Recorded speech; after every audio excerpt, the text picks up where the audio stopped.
Hello and welcome back to my 45 subscribers and my mother. Today was a big day for MCU fans because it was the Disney Investors meeting, which means that we now know everything that's going to be coming in Phase 5.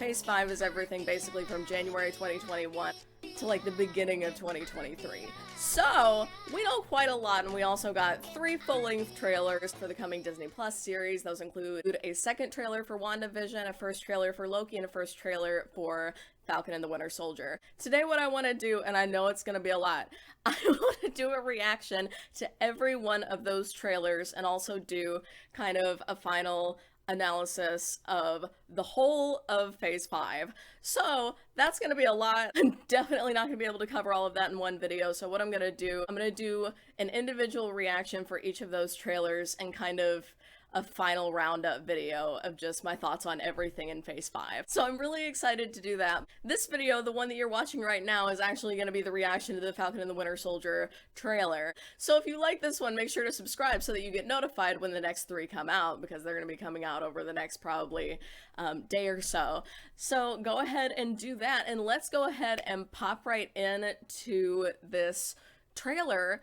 I'm going to be honest, even though I try my best to stay in Marvel blackout mode, I do know a few things. Like, I know that they filmed in Prague for a while, so that tells me that this is going to be some sort of international kind of jet-settery buddy cop kind of thing. So that's my first thought. Let's go ahead and dive into this.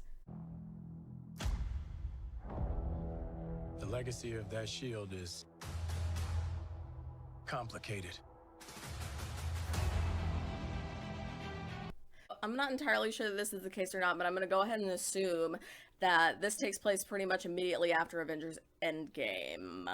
Which is why I'm wondering why the shield is in a case and Captain America, Sam Wilson, does not have it in his mitts.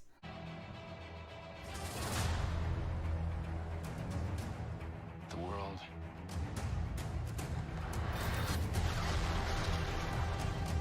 is upside down. Okay. People need something to get behind. Yeah, so far it's kind of, so far it's leaning the way that I was kind of expecting it to. So it looks like they're doing some traveling, which is exciting. It's gonna lend itself to a lot of interesting backdrops. The way this was described was that it was intended to be a Falcon and the Winter Soldier cinematic event, like a film. But this is like 8 episodes. It's like 7 hours. So I'm glad that it's not just going to be in one place. I'm glad that they're actually going to be jet setting a little bit. But I am going to be honest, if they're going to jet set, I want them to go to Wakanda. New wings.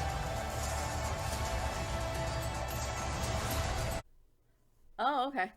So we've got, I knew that Zemo was in this, but I want to know what he's doing here. That looks like some kind of monument, maybe some kind of, didn't his family died in Sokovia. His family died in Sokovia, so I guess this is some kind of, like, Sokovian monument. So he's still in mourning, that makes sense. They need the symbol. Oh. I get it. He's not, like, Sam Wilson is not Captain America. Okay, this is all coming together in my head now, I get it. He is not Captain America. Someone else is, there's kind of like a figurehead Captain America, and it's not Sam Wilson. Which makes sense now, because prior to the snap, Sam Wilson was, in prison for breaking the Sokovia Accords, which means that he is a danger to society. So, people in general probably don't want a danger to society playing Captain America. Okay, this is all kind of making sense now. So what's our plan?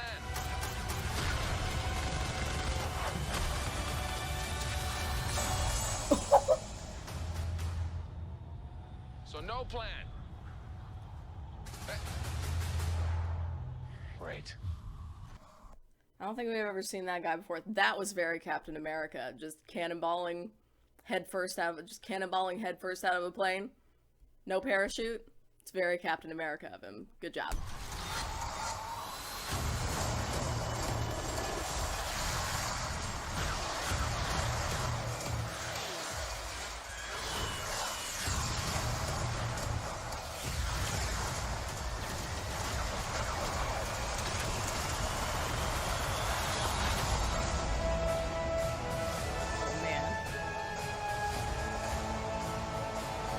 those aerial shots with the wings, man, those are really something. That is so cinematically pleasing. This kind of leader-sidekick relationship that Sam and Bucky seem to have here is super reminiscent, if you think about it, of Peggy and Jarvis.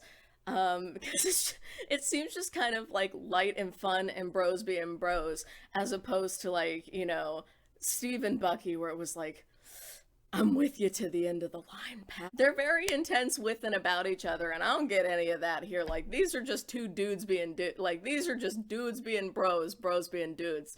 And I love that. I can't wait to see how that's expounded upon. You can tell that this is going to be very politically driven, is going to be sort of a gritty, as gritty as Disney and Marvel is going to get, but kind of a gritty look at like dirty politics and domestic terrorism and things like that. This is going to be so good. And we know that we've got Zemo. I don't know what the actor's name is, but Zemo's going to be in this. I want to know if he's the big bad in this. I don't think he is. I feel like by the end of this, he will be teaming up with Bucky and Sam. That's it. If you would allow me to put on my tinfoil hat for a moment, that is my hypothesis. We'll be teaming up with Bucky and Sam to accomplish a greater goal. Like, they're not going to be like buds, but they will have a common goal. That is my hypothesis. There was also an interview with one of the writers that said something about there being a character that we haven't seen in a while since, like, early films that is going to appear in this, and like I couldn't think of any characters that weren't like villains, you know? So I was like, Red Skull, but like why would Red Skull appear in this? Like Justin Hammer, but like, oh my god, if Justin Hammer appeared in this, I would flip a table and walk out. Like, like in a good way. That would be such a spin. I would be so excited.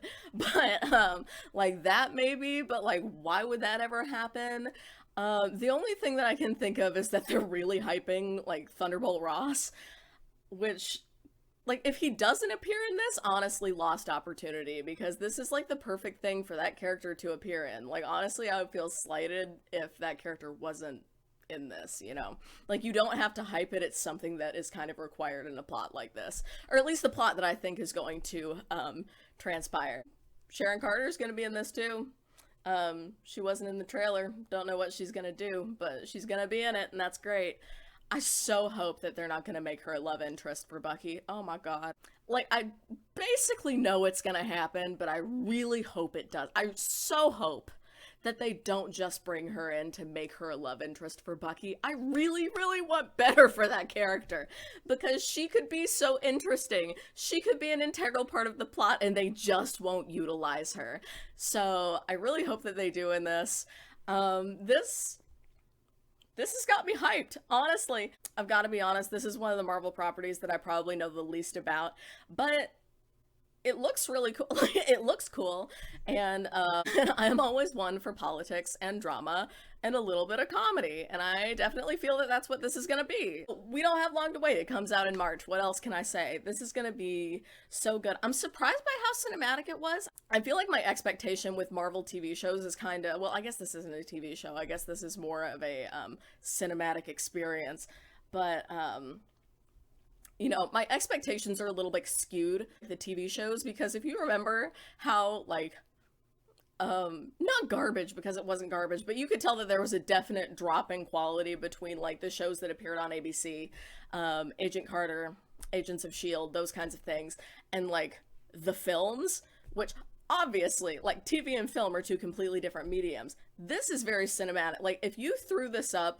on an IMAX screen, I would be none the wiser that this was intended to be a TV show. And that really surprises and pleases me greatly. I'm super excited to see where this goes. I want to see where the travel leads. I desperately want them to go to Wakanda at some point, but I don't think they're going to. It would fulfill every fangirl dream of mine if Wakanda popped up in this series, but I don't think that's gonna happen. But it would be a great treat if it did. So, I hope you enjoyed this video. This is part 1. There's going to be 2 more reactions coming. There's going to be one to the second WandaVision trailer and also to the Loki trailer. So stay tuned for those. They're going to be coming very shortly. I will see you soon. Bye!